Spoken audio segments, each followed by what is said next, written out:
This is a fellow runner of mine. I've seen him at a couple races. My wife did, but I've seen him around, and we follow him on Facebook. Actually, Jon Bloodworth. He's from Tahlequah. Are you in Tahlequah, or that's just what you claim? I'm in Tahlequah right now. Yeah. Yes. So Tahlequah, Oklahoma, and super intentional, super passionate about helping people live a more fulfilled, intentional life. And so I asked him to come on the show today to kind of share his passion and all that. But Jon, have you always been as intentional as you are now? Absolutely not. We, you and I spoke a little bit before we started recording, and I definitely want to get that message out there that I am the first in my family to be in any type of shape, or to be physically fit, honestly, to be mentally fit, or to at least, let's just say, like your message, to be intentional about Mm, these things.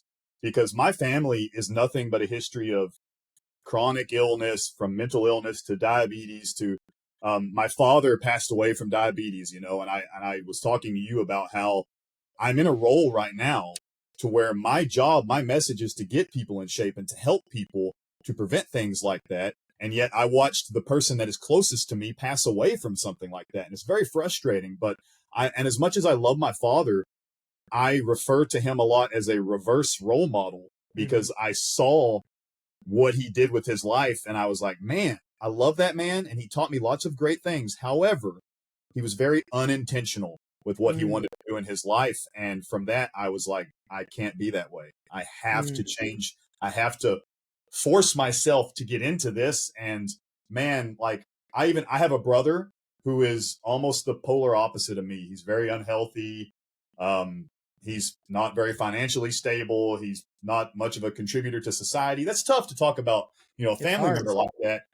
And I often wonder, how did he zig and I managed to zag? Because we ended up in completely opposite places. And I feel Same very environment though. fortunate. I feel super fortunate to have made that decision. I don't know who was looking out for me to guide me in the right direction. And I try to help my brother to this day as much as possible. But man, no, I am still kind of navigating my bloodline, my family, as being the only fit person in the whole Mhm. thing. So definitely So not my whole life. Yeah. tell me, Jon, when did that change for you? Man, I never touched a weight until I graduated high school. So, like high school, I just went through, I was a decent high school student. I had no real crazy experiences there. Never played a single sport, never touched a weight, never did any of that stuff. And then after graduating high school, I had a buddy, and he was like, "Hey, you want to come to the gym with me?" And I mean, I'm like, okay, like the gym to me was like PE, like wiffle ball or something, right? And like, we go, and I remember doing bench press for the first time in my life and leaving the gym that day, not being able to, like, I had long hair. I couldn't like put my hair behind my ears because I couldn't Mm, reach my head. My arms were so sore. And from there, I would just tag along with him and kind of learn as I went. And throughout the years, I developed some relationships with people that were, prioritized that. And that's kind of the key, right? If you don't know what to do, you need to start seeking out people that are making the crazy new things you want to try. Seek out people that make them look normal and yeah. spend more time with them. And before you know it, you'll be doing that crazy stuff too, and it'll be normal to you. So that's kind of how it went, man. It's just snowballed throughout the years, and here I am now. Yeah, we are the sum of the 5 people we hang out with. So, Absolutely, you're gonna be without a number doubt. 6. Yep. Yeah, yeah, definitely, definitely. So, what changed for you, Jon? What and when? I mean, how did you stop the cycle? Man, so just watching my father kind of just digress into diabetes and unhealthiness. And I mean, this is a guy that was a Marine, like he was in the military, he was a Marine. So he's in crazy good shape when I was very young. And then, he retired from the military. He got his job that he then eventually retired from. He was a hunter, he was a fisherman, outdoorsman, and he instilled a love for all that in me. But once he kind of let his poor diet and lack of Mm, exercise catch up to him, and he started developing, diabetes and these things, and it slowed him down. All he did was talk about all that stuff he wanted to do. mm, And I watched him just wither away. And like when he's like, oh, I'm gonna go hunting this year. And I'm like, yeah, you should, you should. And then I'm like, but he's not going to. I know he's not going to. Yeah. And it was so frustrating to me. And that's why I say they're like reverse role models, man. I watched it. I see aunts and uncles and cousins and other family members and even the people around me. Like I watched them struggle to go up and down stairs. And something in me was just like, I can't be that person. I can't. I have to set an example for my family and for the people that depend on me to never be that type of person who won't just get out there and do the things they say they're going to do. Yeah. Have you heard of a guy named Benjamin Hardy? He's got some books. He's a psychologist. I don't guess so, no. He's got one book called Be Your Future Self Now, but another one called Personality Isn't Permanent. But Okay. it's to your point about your dad, it makes me think a lot about that. Mm-hmm. He talks about when you don't want to change, you're always living in the past because the Yes. past were the glory days. Yes. But if you are seeking to be your future self now, you're looking at the future. And Mhm. then personality isn't permanent. You're not stuck to your limitations from the past or even your present, but you're changing. You're literally changing your personality by pursuing Right. the future. So, Right. I but love it's that. That's interesting. I'm gonna have to look into that. Yeah. Yeah, it's interesting because you'll see it with people even with their hairdos. People will. I remember another author talking about that wherever most success person felt in life, that's the kind of hair they'll have. You see these Yeah. ladies with big poofy hairs. Well, they were successful in the 80s, Yes. Yeah. and that was when they emulated it. But it's not, they're focused so much on the past Mhm. that their future self is so small. Right. So, Right. Yeah. I talk a lot to people about like they're obsessing over the past or they're like mhm, super anxious and paranoid about the future and they're completely undervaluing the right now. yeah. Like they're not just doing. Like there's nothing that causes more anxiety than being like an ambitious person who then just doesn't execute. Like I know some very ambitious people. I actually have some, here right outside my office that are just like, they have so many ideas. Oh, ideas, ideas, ideas. And they're chock full of energy, but they never execute on them. They just talk about them. And I'm like, there's nothing that gives you more anxiety than not just executing. So yeah, Yeah. the people undervalue the right here, right now. And it's frustrating at times. Yeah. So your biggest sounds to me like your biggest reason why you wanted to change was just looking at those around you. Is that right? Just Absolutely. I want to create a better like environment for other people, for their family. I never want anyone to, and it's going to happen. I know it's going to happen because it's kind of the inevitability of life, but I want as few people as possible to have to hold their loved one's hand as mhm, they pass away, at least from something as just devastating as like me. Like I held my father's hand as he passed away from a withering away, completely preventable mhm. illness. And man, that's devastating, man. And I don't want people to have to do that anymore. I don't want them to have to watch their loved ones suffer. I don't want people to not get down on the floor and play with their kids, like, or not take that trip to Disney World because you can't walk enough steps to take care of your kids and stuff. Like that's so frustrating to me. And Yeah. I want to help people realize there's a better way to live out there, like, for sure. My wife does a little bit of coaching and I didn't even, this wasn't on my radar at all, but she talks about for some women and probably men too, but they won't travel because they're too worried about the airplane seat, you know. Yeah, yeah, And like that's a real fear, a real struggle for people. But yes, so you can yeah, fix yes. that. Yesterday. So I'm at the gym that I direct here, and yesterday our elevator. We have two stories, and our elevator was out, and a customer was very frustrated that she was having to take the stairs. Now, this is a Mm, person. She didn't have a disability or anything. She was just very heavy set, and it was difficult for her. And I apologized greatly to her. I could tell from the way that she was arguing that her desire was to potentially get something for free, like maybe we give her a free month or something. So I picked up on that and I did offer her something for free. I offered her 2 weeks of free one on one personal training with me, and she would not take it. She did not want to do that. And I'm like, I did everything but say in 2 weeks, I'll have you way less afraid of that Mm-hmm. staircase. Like that's what I wanted to say, but I have to toe the line between being, the boss and stuff and Yes. whatever. But man, so I spent the last decade as a personal trainer. I don't do that anymore. I'm the director here. I control the other personal trainers, but I was like, I'll train you myself. No additional cost, no nothing. I'll do it my time here. And she's like, I don't want that. I don't need a personal trainer. I just need to get upstairs, And I was like, well, you know, I, I can only make it as easy as possible, right? Eventually, you have to actually do the work. But like you said, I don't want you to be afraid to buy an airplane ticket because of the Yeah. seat. Like, Yeah. come on, man. I don't want you to not be able to escape a building because you can't take the stairs. Like, come Mm-hmm. on, man. Let's make life a little bit easier by doing a little bit of that hard work right now. Yeah. When did you start working at the gym? So How I how did that yeah, go down in your mind? How was that?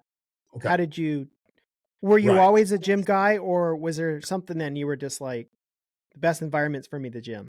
Ever since that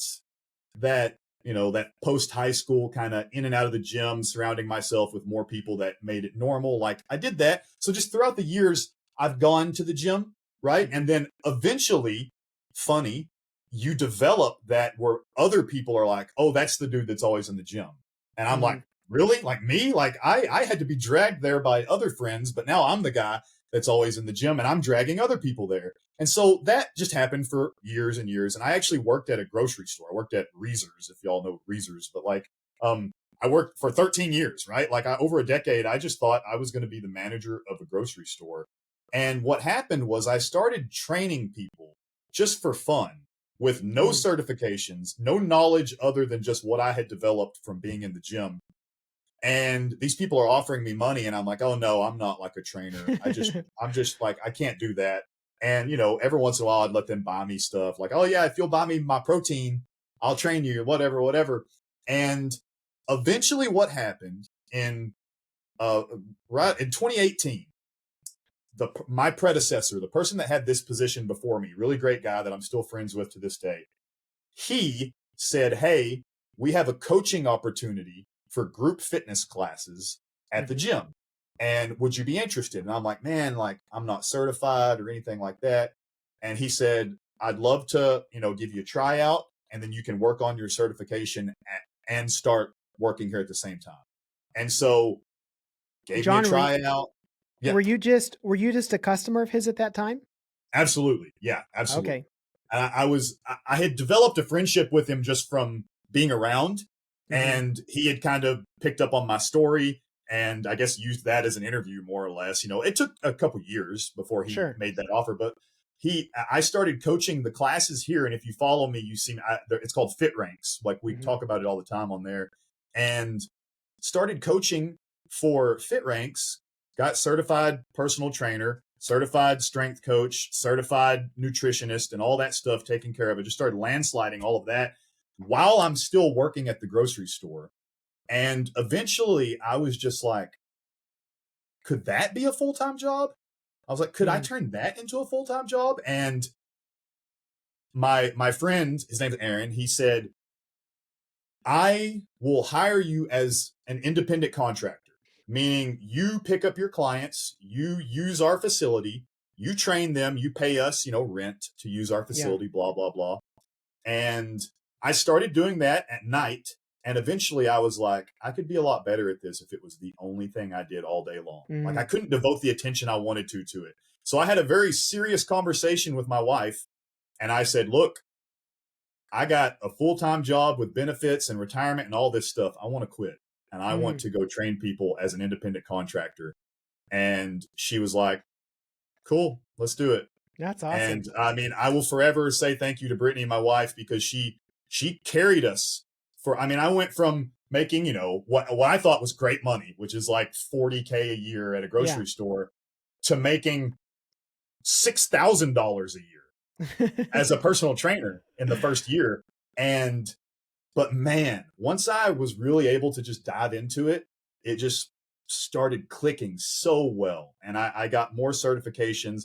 I had so many clients. And then before I knew it, Aaron, my buddy, is just like, introducing me as the head trainer. And I'm like, Mm. when did that happen? When am I head trainer? What does that mean? When was that? He's like, well, you're just the one that's been here the longest and apparently is the most successful. And I'm like, when did that Wow. happen? Wow. And I stayed here for doing just that for about 6 years or so, like just doing nothing but the training. And then my buddy Aaron actually moved on to a different position in a different gym. And this job came open and I applied for it. And lo and behold, here I am sitting here as ultimately, man, I said I never wanted to sit at a desk again as I sit here at this desk. And the thing was, I was so confident in my skills as a personal trainer and a motivator that I was like, wait a minute, if I have this desk, I get to coach the other trainers. Mm-hmm. And I was like, sign me up. Like, I believe in my methodology. I believe in my modalities and stuff. And I believe in the coaches, and I believe I can make them better people. And I think that I've done a pretty good job here, honestly. Yeah. And I love them, man. I love my team. I love my staff. I'm so happy with them. So that's kind of how it happened, man. That's long story short, I guess. Like I just stuck here for the last 6 years or so, and here I am. Yeah.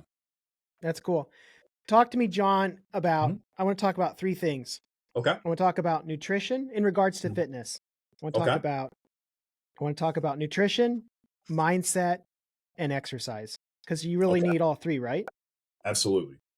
So yes. Which is mindset the first thing that you got to have? You got to have that mindset shift? Oh man, I think that they are all reciprocal, right? You can only make so much progress in one of those before you kind of stalemate, and you have to maybe jump into one of the other ones. And then when you get there, it'll boost you along that journey too, which is exactly how I described people who asked me, why are you going to run 100 miles? Like last year I ran 100 miles and they were like, why would you ever do that? And I was like, look, I am so overly confident in my physical capabilities. I'm to the point to where I'm like, I rarely get challenged in physical fitness. And I'm so confident in my physical ability, but here's what I'm not confident in.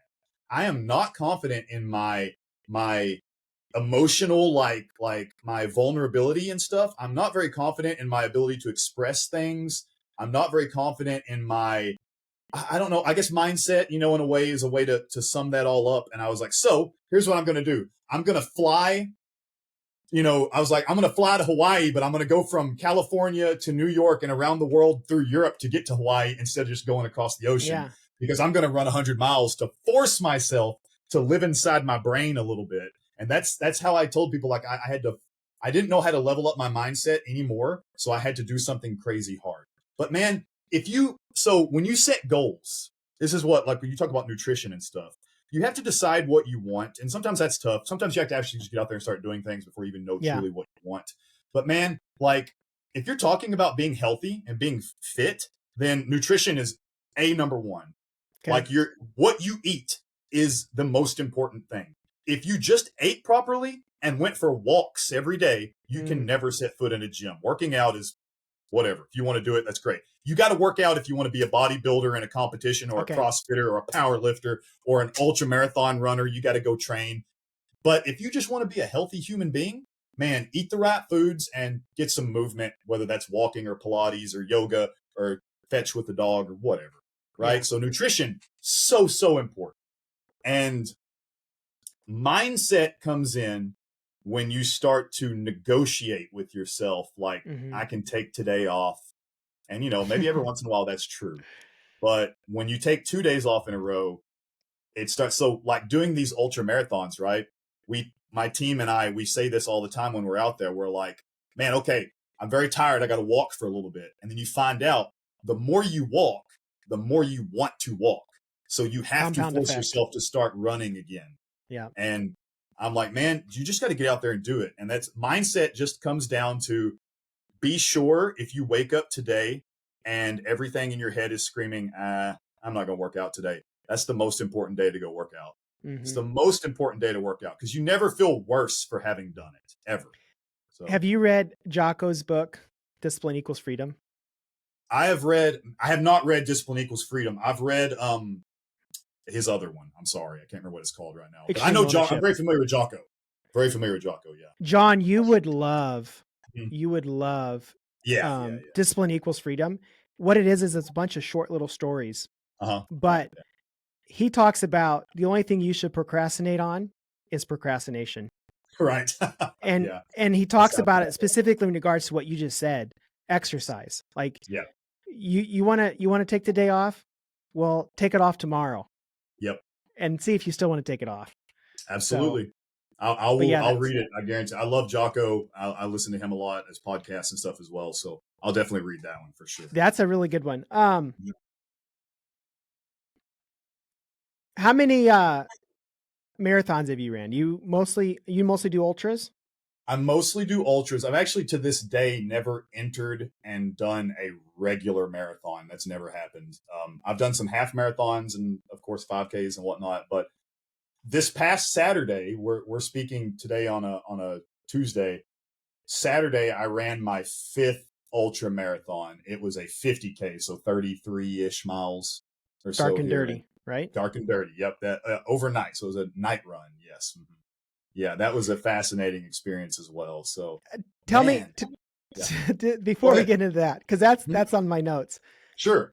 How did you go from? What did you go from? You went from a half marathon to a 100 Hmm. miler.